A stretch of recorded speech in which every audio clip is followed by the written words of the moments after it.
नमस्कार मित्रों, मैं हूं पंडित कैलाश चंद्र जोशी और आप देख रहे हैं मेरा यूट्यूब चैनल संस्कृत से। मित्रों, आज का विषय है बिरूड़ा पंचमी। बिरूड़ा पंचमी क्या होती है और यह किस दिन होती है, यह सब बताऊंगा। मित्रों, श्रावण शुक्ल पक्ष की पंचमी 21 अगस्त को इस बार बिरूड़ा पंचमी हो रही है और इस बार बिरूड़ा पंचमी और नाग पंचमी एक साथ हो रही है। इसलिए अद्भुत योग और संयोग है। इस प्रकार से बिरूड़ा पंचमी क्या है, बिरूड़ा क्या है, इस पर बात करूं उससे पहले आपसे निवेदन है कि आप मेरे चैनल को सब्सक्राइब करें ताकि आपको हमारे उत्तराखंड कुर्मांचल के जो पर्व हैं, तिथि हैं, त्यौहार हैं, उनकी सटीक सही तथ्यपूर्ण जानकारी आप तक मिल सके। और मेरे चैनल को सब्सक्राइब करने के बाद मेरी वीडियो को लाइक कीजिए, शेयर भी कीजिए। मित्रों, बिरूड़ा क्या है यह मैं आपको बताता हूँ। बिरूड़ा 5 या 7 प्रकार के अनाज, इनको एक साफ कपड़े में पोटली बांध करके तांबे के साफ बर्तन में भिगोया जाता है और यह जो 5 या 7 प्रकार के अनाज भिगोए जाते हैं, यह अनाज 7वां-8वां जो पर्व है उसमें इनका उपयोग किया जाता है। यह 5 प्रकार के अनाज क्या क्या हैं उनके विषय में बताता हूँ। इसमें चना, गेहूँ, जौ, मटर, कलौं और अन्य जो भी घर में अनाज होते हैं, कई लोग उन सभी अनाजों को थोड़ा बहुत मात्रा में भिगो देते हैं। अब 7वां और 8वां के दिन कैसे इनका उपयोग होता है वो बताता हूँ। अब आता है 7वां का पर्व। 7वां के पर्व के दिन जो महिलाएं हैं, सौभाग्यवती महिलाएं और कुंवारी कन्याएं, वह इन बिरूड़ों को अपने सिर पर रख करके, जो भी बिरूड़ जिसमें भिगोए गए हैं बर्तन, वो तांबे का बर्तन, उसको अपने सिर पर रख करके नौले धारे पर जाती हैं और इन बिरूड़ों को धोया जाता है, साफ किया जाता है, स्वच्छ किया जाता है। और वहाँ पर जो कुंवारी कन्याएं हैं वह घास से गौरा जी की मूर्ति आकृति बनाती हैं और उसके बाद गौरा जी को डलिया में रखा जाता है और साथ में बिरूड़ भी रखे जाते हैं। उन गौरा जी का वहाँ पर पूजन किया जाता है। पिठ्या, चंदन, अक्षत, पुष्प, धूप, दीप, नैवेद्य, मिष्टान्न, फल, द्रव्य, दक्षिणा, यह सब वहाँ अर्पण करके गौरा जी को वहाँ पर पूजा जाता है। उसके बाद उस डलिया को सिर पर रख करके महिलाएं घर पर आती हैं।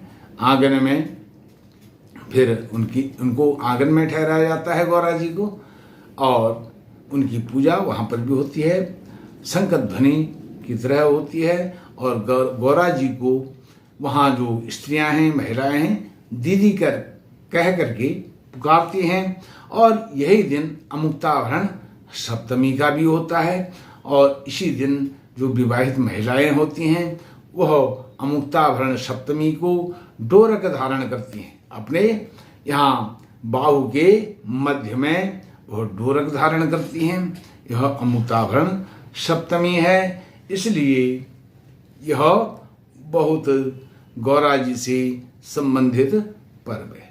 अब 8वां जो होता है अष्टमी के दिन, वह उस दिन फिर महिलाओं द्वारा एक जो महेश भगवान, शंकर भगवान है, महेश्वर हैं, उनकी एक आकृति मूर्ति बनाई जाती है और उन दोनों को एक ही डलिया में रखा जाता है। जैसे पाणी ग्रहण विवाह संस्कार होता है उसी प्रकार से उनका वहाँ पर अनुष्ठान किया जाता है, एक प्रकार से विवाह किया जाता है। गौरा और महेश्वर का वहाँ पर विवाह संपन्न होता है, जैसे कन्या का विवाह करते हैं उसी प्रकार से। और वहाँ पर जो शंकर भगवान हैं, महेश्वर भगवान हैं, उनको महिलाएं जीजा जी करके संबोधित करती हैं। गौरा जी को दीदी और महेश्वर को जीजा, यह उनका इस प्रकार से संबोधन होता है। और नाना प्रकार के जो लोकगीत हैं, मंगल गीत हैं, मंगल गीतों का गायन वहाँ पर होता है।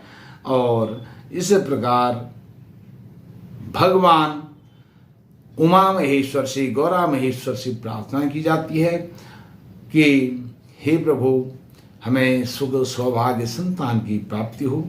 इस प्रकार से अनुनय विनय करके संकल्प पूर्वक उनकी पूजा की जाती है। उसी प्रकार से पिठ्या चंदन अक्षत, धूप दीप नैवेद्य, फल द्रव्य दक्षिणा, यह सब चढ़ा करके दंडवत प्रणाम किया जाता है। और फिर गौरा महेश के साथ, गौरा जी की महेश के साथ विदाई की जाती है।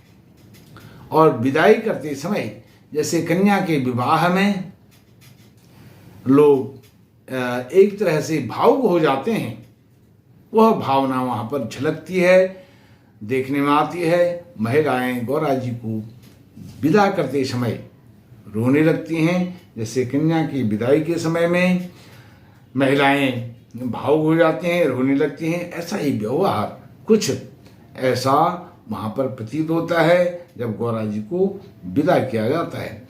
एक गौरा जी को कन्या और पुत्री, गौरा जी को कन्या या पुत्री और महेश्वर को